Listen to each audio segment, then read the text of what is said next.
Hi, it's Tom from Lone Horizons, and we are back with Dungeon Crawl Classics and Dyson's Delve, and our group of hopeless peasants who are hoping to become heroes by exploring level 1 of the dungeon, which should get them about 10 experience points, which is enough to level them up from level 0 to level 1.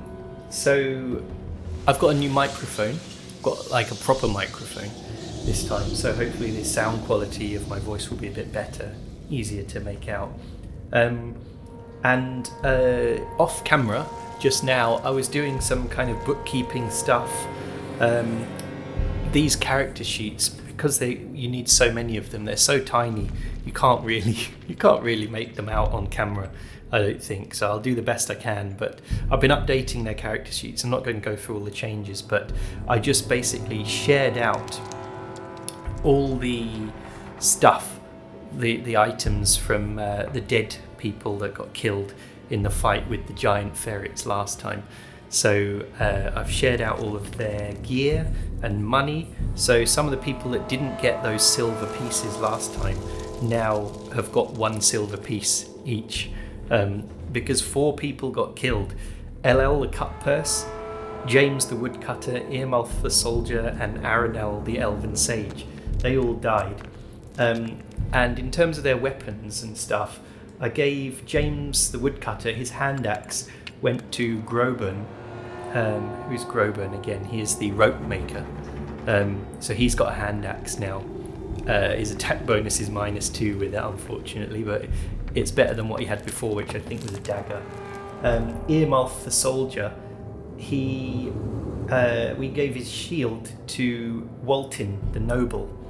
So Waltin now has a sword and shield, which is good. So he stands a bit more of a chance in combat, maybe. And Earmouth's spear we gave to Cunane, the dwarven herder. I didn't write that down actually, so I'm going to do that now. She had a staff, but she's dropped the staff on the floor because she can't.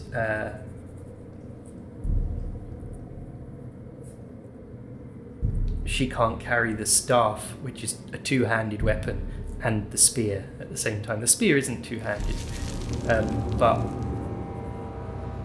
the rules... Hang on, the spear is 1d8. So 1d8 -1 damage she will do because her strength modifier is -1. Because the rules say about encumbrance that you should just be realistic about it. If someone's got a weapon, they need to have a way of storing it.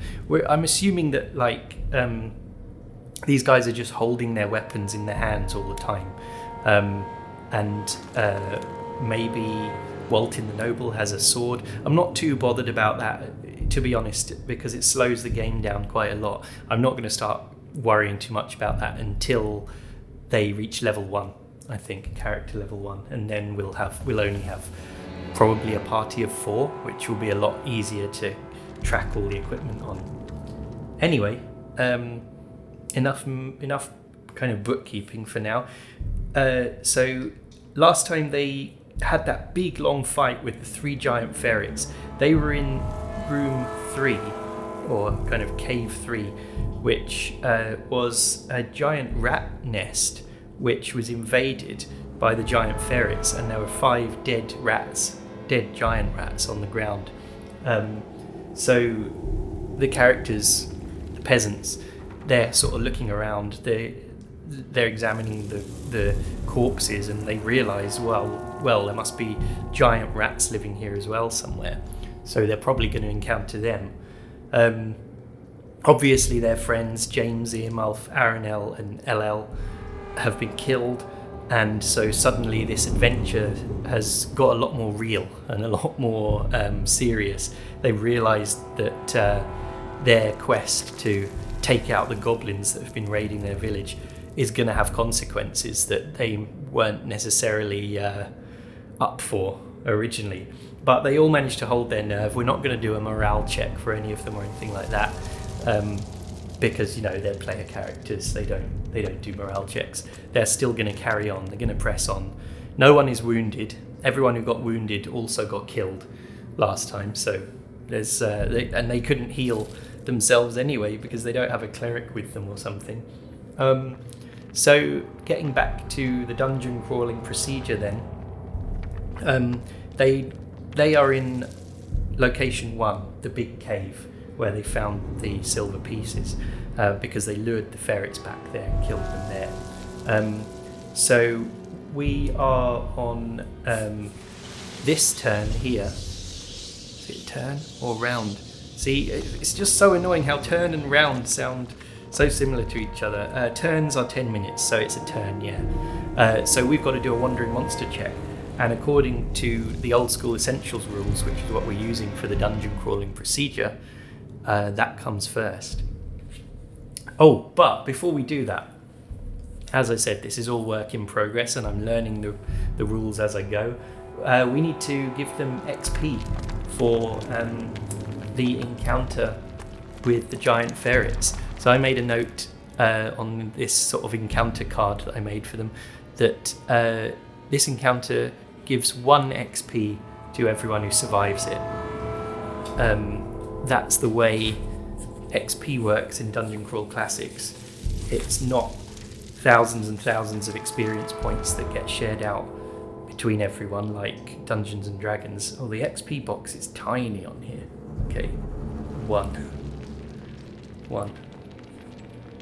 Oh, that one's dead. Elo is dead, so we're not giving her an experience point. Yeah, it's not shared out equally between everyone. It's just everyone gets the amount of XP that the encounter was worth. So here we go.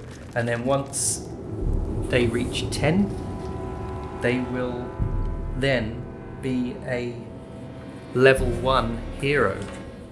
And the rule book is a bit vague about when they go from level 0 to level 1. And I'm thinking what we might do is they'll have to escape the dungeon, get back to the village, rest up a bit, and kind of meditate and reflect on what they've learned in the dungeon, and that's when we'll level them up into level 1 characters. Anyway, that's probably still a long way off. So firstly is the Wandering Monster roll. I'm going to use my custom-made Wandering Monster die for that. Let's see if we get Wandering Monsters that were maybe attracted by the sounds of combat. No, we do not. Okay, that's good. That's the last thing we want. Okay, so next is actions. The party decides what actions to take, moving, searching. They've already searched this room. They haven't moved over here and searched this one. So they can move at their base movement rate, which I think is different depending on whether they're in combat or not. I'm going to check up on that for 1 second.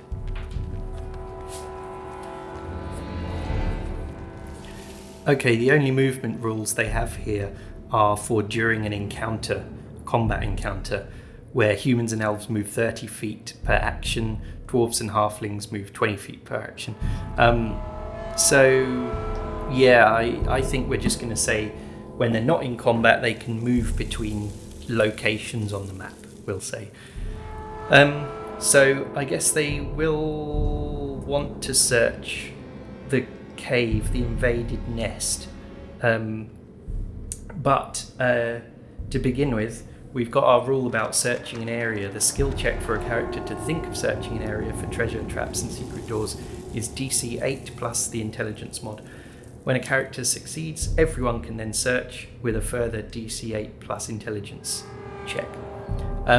So thing is, we know that there's nothing in Route 3 because we are playing as the GM.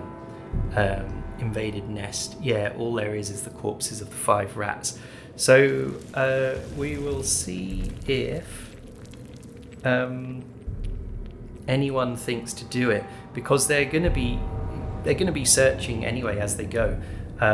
They don't know that there's nothing there, so we should be strict about this. Okay. So I'm going to do these rolls now, and I'll probably cut all the failed ones. This roll is for Cunane. Okay, Cunane gets 14 versus difficulty 8. So she thinks about searching. She remembers to search room 3, the cave, the invaded nest, rat's nest. And so they all start searching. I mean, so they are all going to do that now. They're going to use up the 10-minute turn doing that, and they're going to find nothing. But because we're being strict and procedural about this, because I want this to be like a kind of old school procedural dungeon crawl, they have to do it. They have to use up that turn.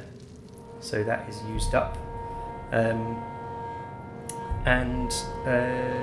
So they've searched that room. They've searched that room, and then there's the cave number 2 to the north, and then there's this kind of tunnel going off to the east. So we need to determine which way they decide to go. So let's see, on a D4, because it's got the fewest sides, well, the fewest even numbered sides, D4, this will be on a 1 to 2, and this will be 3 to 4. Oh, okay. So they're not going to that cave there, which has an absolutely huge encounter in it. So that means they're going to walk across here.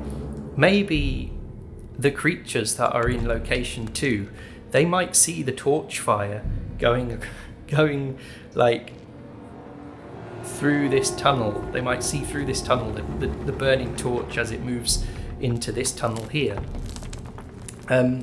So therefore, maybe we should do some kind of check for those creatures in there. So the creatures in room 2 are 12 giant rats. They are the rest of the rats. It's another rat's nest, and it says they have low morale as they are hiding from the giant ferrets. There's also some treasure in there as well. So let's see, what are their stats? Saving throws. Oh yeah, that's like, this is old school D&D rules. So let me have a look.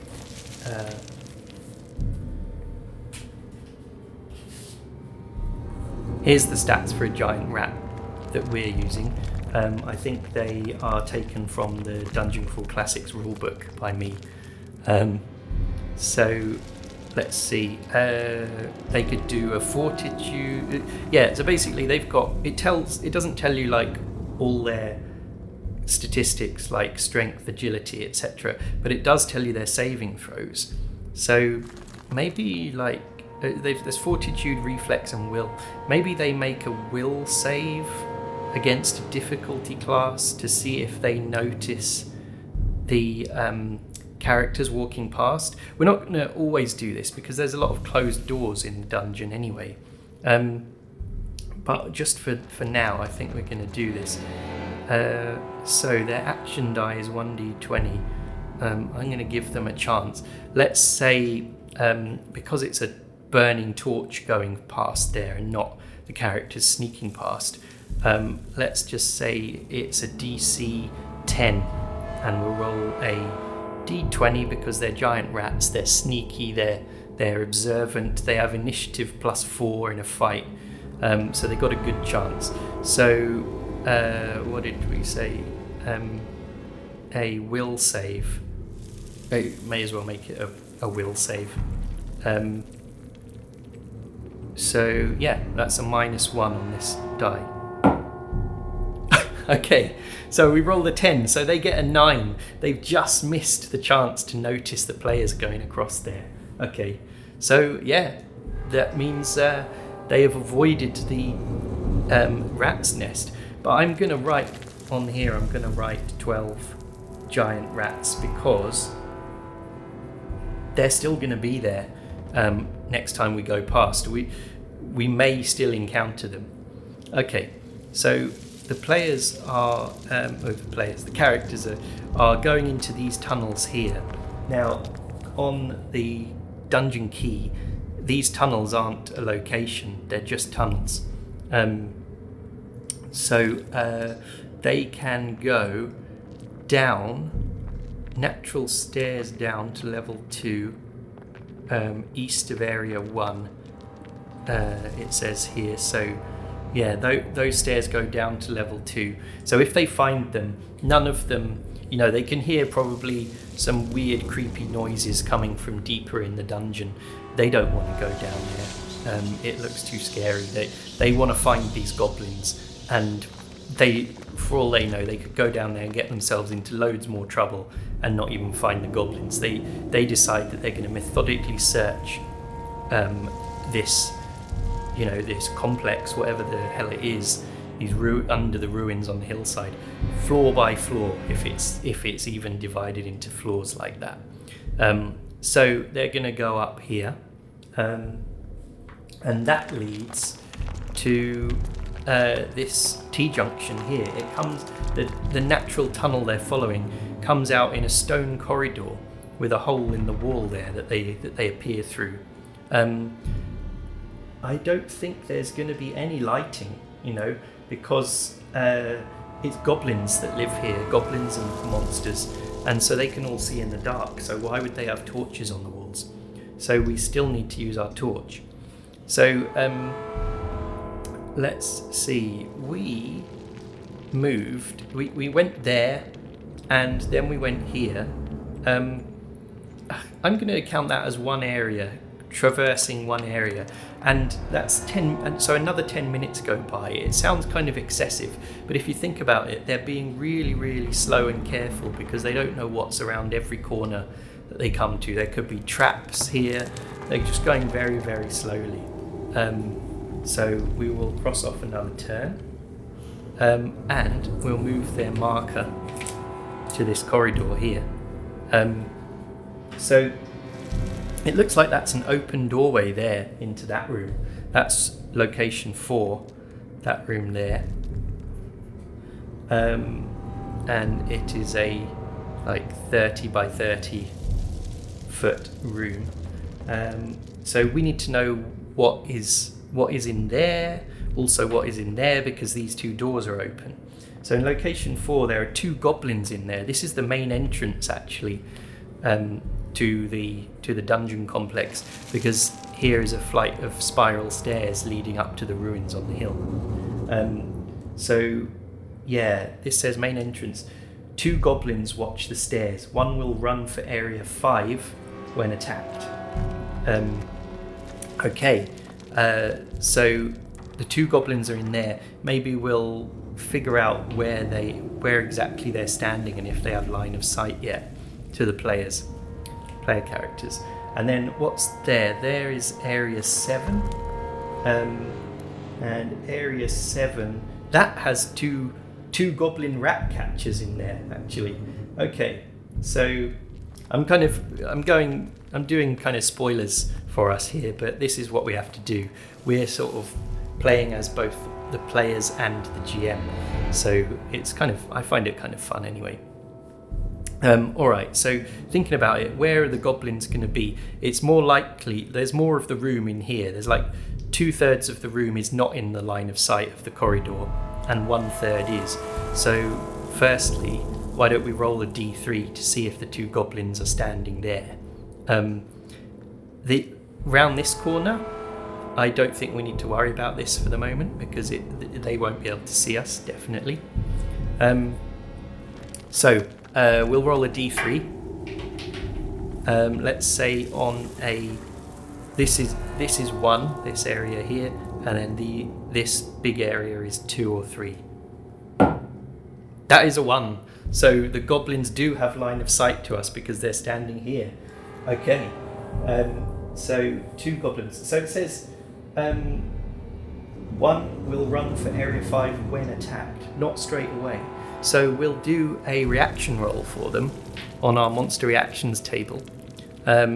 So let's see. Who? I can't remember. This is the thing about doing this once a week. I can't remember if we used the personality modifier, of the highest personality character in the group, or if we said Kunane is kind of the default leader of the group because she's always at the front. and so they're going to react to her. I think it's Kinane, basically, from what I remember of last time we encountered this issue. So her personality is 9, which means she has no plus or minus to the modifier, no modifier at all. So we're just going to roll straight 2d6 on here and see what these goblins do. Let's see. 3. Okay, they're just hostile and they attack. Okay.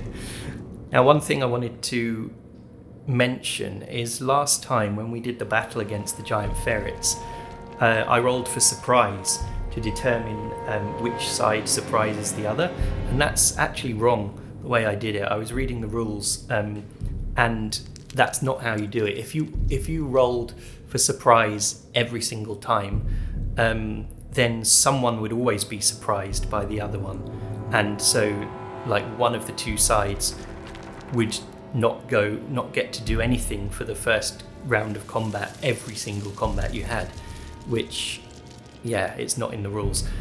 What actually happens is you're supposed to roll a d6 for each side at the start of combat, and on a roll of 1 or 2, that side is surprised and doesn't get to act in the first round. So I just wanted to clear that up before we do this combat. Okay, so I will prepare our battle map and come back with it. Okay, so we're ready with our battle map. It's pretty crude. I didn't have time to do nice cross-hatching around the walls or anything like that. And also I've realised that it doesn't exactly match up. My grid of 1 inch squares is supposed to be 5 feet squares, because I'm assuming that this map is done at the scale of one square equals 10 feet squares. But here you can see this doorway, all the doorways take up one of these boxes, so that door would be 10 feet wide if it was real. So I'm kind of not bothered about that. I've got corridors that are 5 feet wide, and then I've done my best to match the scale of the rooms. So we'll see how it goes. One other thing is you'll see there are 2 S's among the player characters here, because someone, I can't remember who it is, but someone has brought a sheep with them. There's not just the sow, the female pig, but there's also the sheep, which is quite funny, I thought. So we've got 2 animals with us now. Everyone is sort of bunched up in the corridor here, and I couldn't fit it onto the grid, so I've just left it here. But here are the 2 goblins here, and this room 5, is a guard room with 4 goblins and a runty hobgoblin nobody likes, who has only 3 hit points. So I thought that was kind of funny. But anyway, as soon as possible, one of these goblins is going to run for the other room, the guard room, and try and get them all in here. Now I realise I was a bit stupid really. What I should have done is sent like someone sneaky like Kinane to scout ahead in the darkness, because she's got infravision as well. I could have done that. I should have remembered to do that, but hopefully for the next fight we won't just go blundering in with our torch attacking everyone. Okay, so first thing to do is roll to determine surprise, and unfortunately because we're holding a torch we can't surprise the goblins, but we can be surprised. So on a roll of 1 or 2 we are surprised. 4, okay, we're not. So now we just need to roll for initiative then.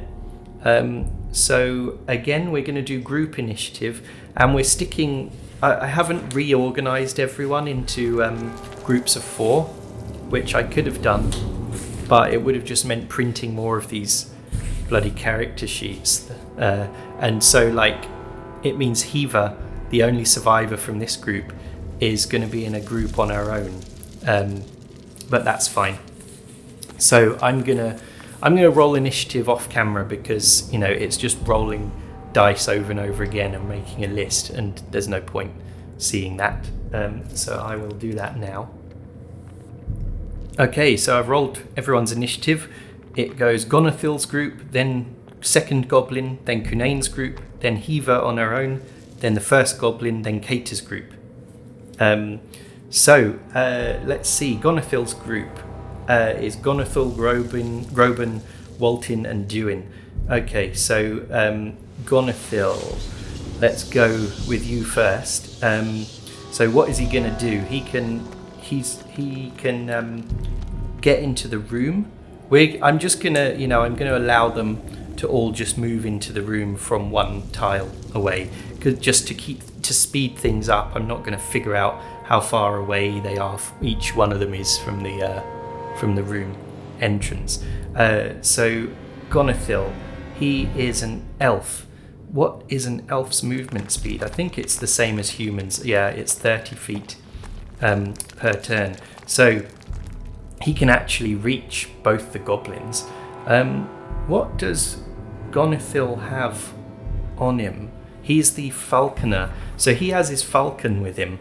I still haven't figured out how we're going to use the falcon. I've been a bit lazy since the last time we played, and I haven't done that yet. So the falcon is going to, be kind of keeping an eye on things from a distance, I think. So he is just going to charge the second goblin, because it's closest to him, and try and stab it with his dagger.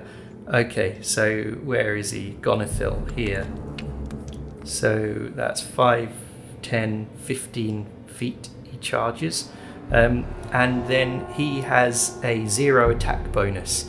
The goblin's armor class is 10. It says 10 plus armor. It doesn't say that they're wearing armor here. Let's see, armor class 6. So that's descending armor class rather than ascending. So I'm just gonna go with the standard stats for goblins from the DCC rulebook. Okay, so he needs to roll a 10 or more to hit.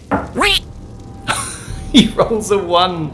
The first attack of the whole session is a fumble. Okay, so let's look up the fumble table. Okay, so Gonathil has to roll a d4 on the fumble table. And the fumble roll is modified by your luck modifier. And he has I think he's the luckiest guy in the group, because he's got 17 luck, which means his luck modifier is 2. So because lower is better on the fumble table, you roll the d4, and if you've got a positive luck modifier, you minus that number from it. So it'll be d4 minus 2. Okay, 2. You trip, but may recover with a DC 10 reflex save. Otherwise, you must spend the next round prone. Oh no. So then he'll get, people will get an attack bonus against him because he'll be lying on the ground prone. Okay, so a DC 10 reflex save.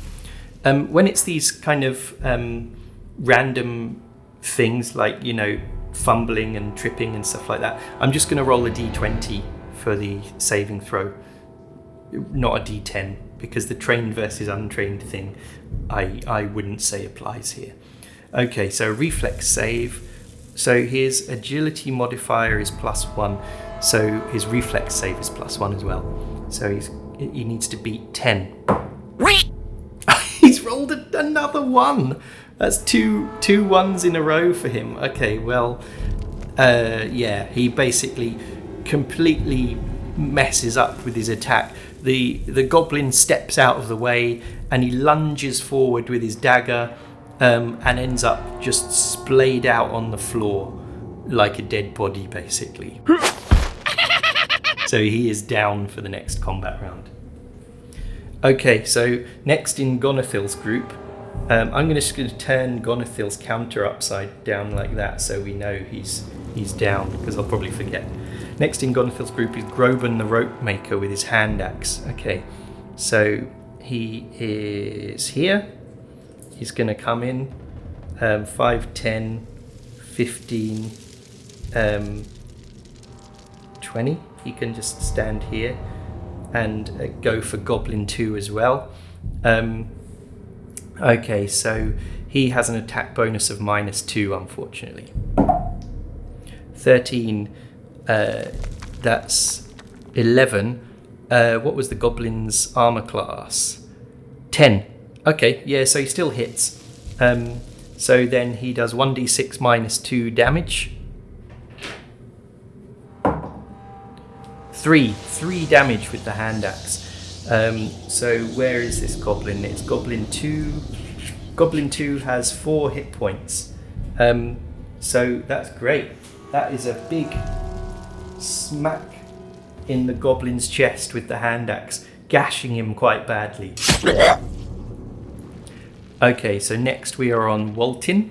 I'm going to put a little marker here so I can see where we're up to in the initiative order. So Waltin is part of that group. He is the noble with the long sword and shield. So let's get him. So that's 5, 10, 15, 20, 25. Look, we're crowding around these goblins. I don't think they might not be able to make it to run for the next room. They might just be blocked. Okay, so Waltin is going to attack Goblin 1, let's say. So what is his attack bonus? 0. So he just needs to roll a 10 or more. 10! He hits. Okay. And his damage is 1d8 with the longsword. It's quite good. All right. 3 damage. So Goblin 1 has 3 hit points. So Goblin 1 is just killed. Waltin just runs him through on the longsword, comes out of the goblin's back, and he crashes to the ground, completely dead.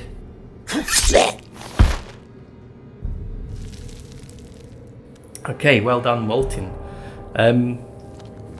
Okay, so then Duin, the Elven Forester, he is the last one in that group. Wow, they could just rampage through this dungeon, killing everything. It's crazy, but you never know when the luck's going to run out. So he can go 5, 10, 15, 20, 25. He's going to... Oh, but we said, actually, well, I've done it now. Climbing over a dead body or kind of moving past a dead body uses up an action. So he can't actually attack in this turn. Okay, in this round, I mean.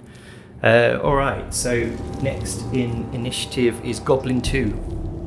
What is he going to do? He needs to actually make a morale check. Because he... Well, actually, we could say that because Dyson's Delve says one of them will run for the next room with the guards in it as soon as possible. That is basically him failing his morale check and running for it. So if he is kind of engaged with all of these guys here surrounding him, so I need to check to see if they get a chance to attack him, like an attack of opportunity, which is in some RPGs. Let's have a look. Okay, so looking at the combat rules, we do have a rule on withdrawal. Once a character is engaged in melee, they cannot back away without opening himself up to attack. If a character or monster withdraws from an active melee, whether to retreat, move to a new position, or attempt some action, their opponents immediately receive a single free attack. So that means if the goblin tries to run, these guys are all going to get a free attack against him, and he only has 1 hit point left.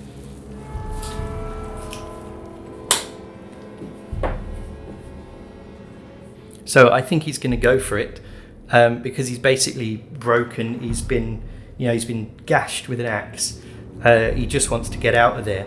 So everyone around him is going to get a free attack, apart from Gonathil, the elf, who is lying on the ground. So Duin gets a free attack. This doesn't count as part of the initiative order or anything like that. Duin is the Elven Forester with a staff. Attack bonus of 0, needs to get a 10 to hit.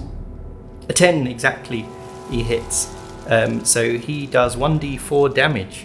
Oh, so he's killed him, definitely. 4 damage, maximum damage. So the poor goblin tries to bolt diagonally run past Gonathil on the ground. But as he turns around, Duin just brings his staff crashing down on the back of the goblin's head. And with a loud cracking sound, it puts him down. So that goblin is dead, the fight is over, and everyone gains 1 XP for that. Okay, that's the experience points done. All the survivors have got 2 experience points now, each. Yeah, that is that encounter dealt with. Goblin 2 is killed. Gonithil gets back up off the ground. So let's see, did they have any treasure?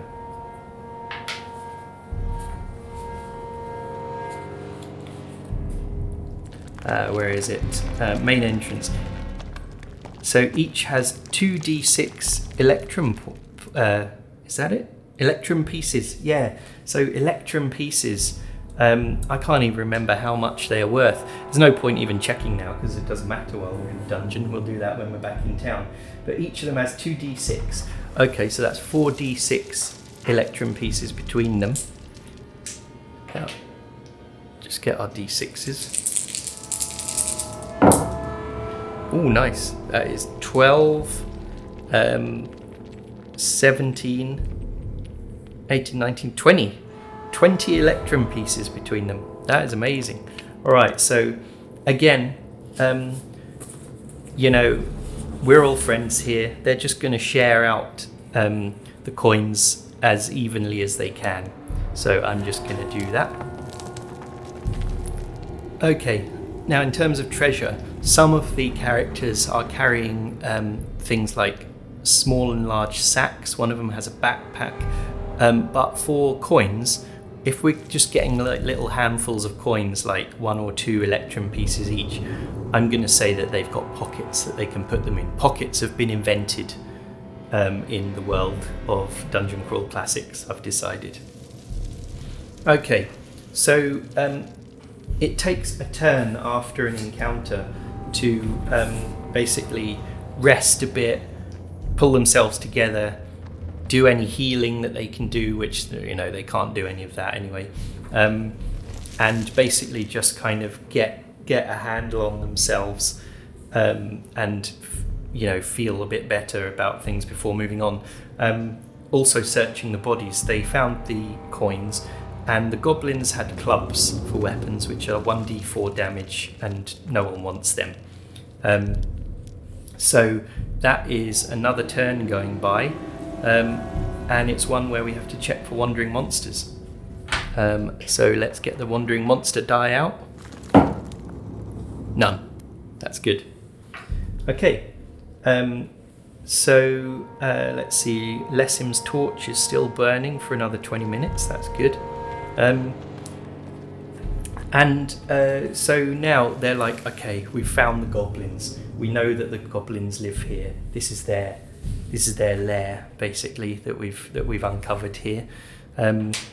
So the party is all in area 4 now, room 4, and they're thinking like maybe we need to start being a bit more cautious because these goblins have got weapons. They just had bits of wood, but we don't know what the other ones have. There could be, they could have some goblin chief down here or something for all we know. We really need to be more careful. Okay, so in that case, why don't we send someone to scout out the next room? We can see those spiral stairs up there, and we can see a shaft of light coming down from above, meaning, there must be daylight up there. That must be the ruins on the top of the hill. Yeah, okay. All right, so I think they're going to decide to keep going this way now that they've come in here rather than going back on themselves. I'm just going to actually make a note in this room that the 2 goblins are dead. 2 dead gobs. And I suppose here we should just say that there's 5 dead rats and 3 dead, the giant rats, and 3 dead giant ferrets. just to keep track of what's changing in the dungeon. Okay. So yeah, they want to be a bit more cautious, and they think, why don't we send someone who can see in the dark, and who is naturally kind of sneaky, to creep around the corner and have a look into the next room, where unbeknownst to them, there is a big gang of goblin guards with a runty hobgoblin no one likes in there as well. So before they decide who that's going to be, and I think we established last time that the sneakiest person, the person with the highest agility mod, is Cunane, the dwarven herder, the kind of de facto leader. So I'm pretty sure it's going to be her.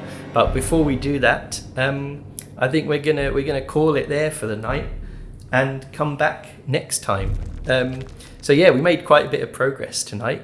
Everyone got we did the experience points from last time. So they got 1 each from that, and then they got 1 each from the goblins. So they're now on 2 out of 10 experience.